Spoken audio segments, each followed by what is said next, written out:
So this is a video to talk about SIBO, in particular the different types of SIBO. Actually, in this video I will talk about the H2S SIBO. So I have several videos about SIBO. I will put the links here. I will put the link of my main SIBO video here, where I explain everything about SIBO, why you have SIBO, what is SIBO, what are the symptoms, what are the causes, what are the solutions. So in this video, I don't talk about the different types of SIBO because, honestly, I think you can treat all of these types of SIBO the same way. But there might be a slight difference with the third type of SIBO. Okay, so the first type of SIBO is hydrogen SIBO. Okay, the second type is methane SIBO, and the last type of SIBO is Hydrogen-sulfur. Okay, so the hydrogen SIBO, when you have this type of SIBO, you usually have diarrhea, lots of diarrhea. That's the main symptom. When you have methane SIBO, you have constipation, usually. And when you have Hydrogen-sulfur SIBO, you can have diarrhea or constipation. But most of all, the main symptom is that you will have very smelly gas that smell like rotten eggs. Okay, so that's the particularity of this third SIBO. So today I will focus mainly on this last type of SIBO because I see many people coming to me and asking about these different types of SIBO, and especially people asking me about sulfur. Like, if I have SIBO, can I eat sulfur? Can I take supplements rich in sulfur? Okay, so this last type of SIBO. So basically, when you have hydrogen SIBO, methane SIBO, Hydrogen-sulfur SIBO, what does it mean? It means that the overgrowth, the bacterial overgrowth that you have in your small intestine, this is the definition of SIBO. It's when you have a bacterial overgrowth in your small intestine. So when you have these bacteria in your small intestine, they will eat stuff and they will produce gas. Okay, so they can produce mainly hydrogen or methane or hydrogen-sulfur. Okay,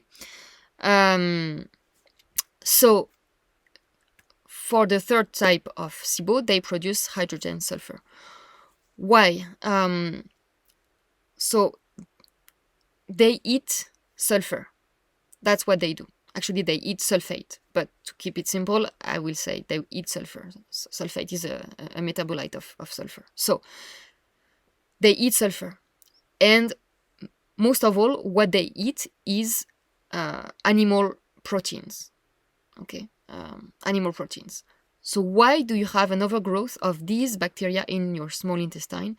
It is because you don't digest your animal proteins properly. And because you don't digest your animal proteins properly, these bacteria overgrow in your intestine to help you get rid of these excess proteins that you could not digest. Okay, so they are here, these bacteria, to help you.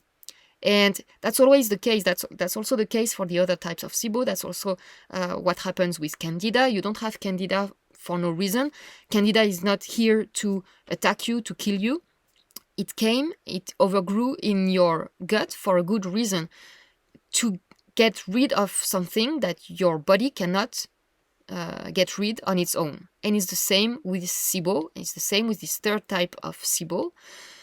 These bacteria overgrow in your gut because you don't digest proteins properly, and they help you getting rid of these excess proteins. Okay, that's why they overgrow in your gut. Okay, so when you have this type of SIBO, what should you do? So if you have this type of SIBO, now you know it is because you don't digest your proteins correctly. Where proteins get digested, it's in your stomach. Okay, so it means that you have issues with your stomach. You need to heal your stomach. Before thinking about attacking these bacteria, about getting rid of SIBO, you first need to heal your stomach. That's what it means when you have this type of SIBO.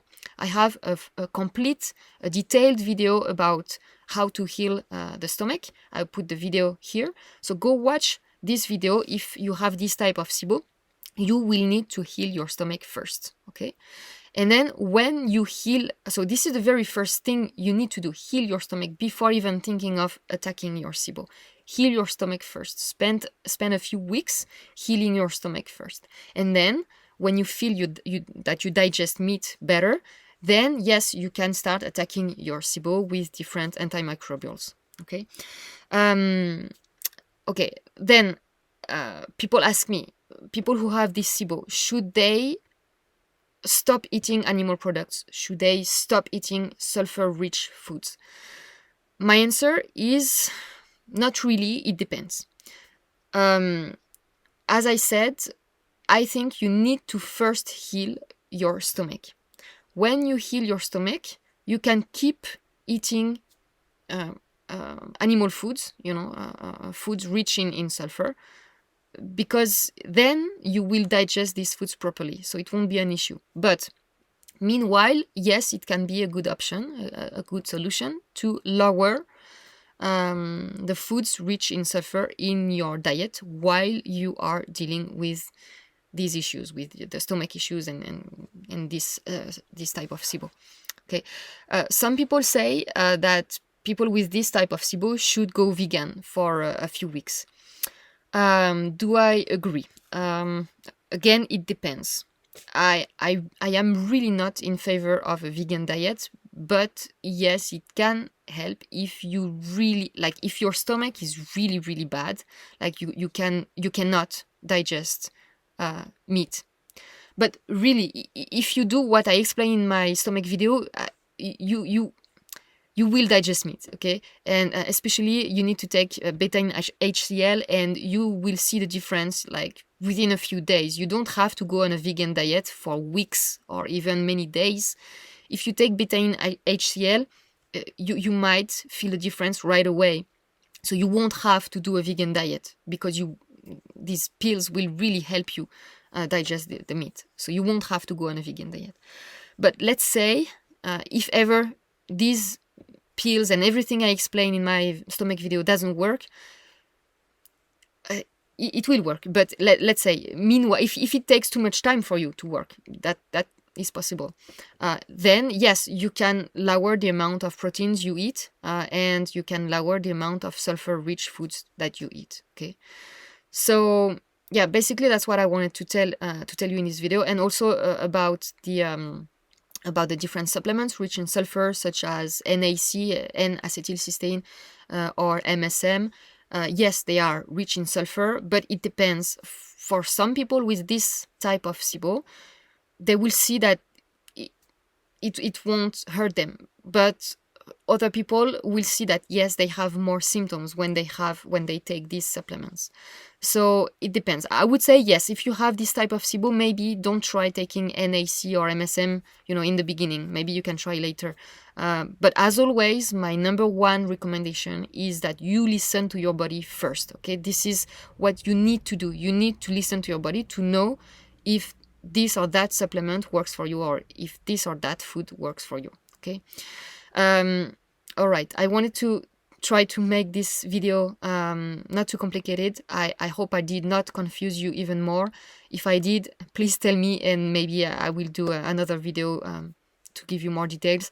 We can talk about that in the comments under the video. I see you in the next video. Bye bye.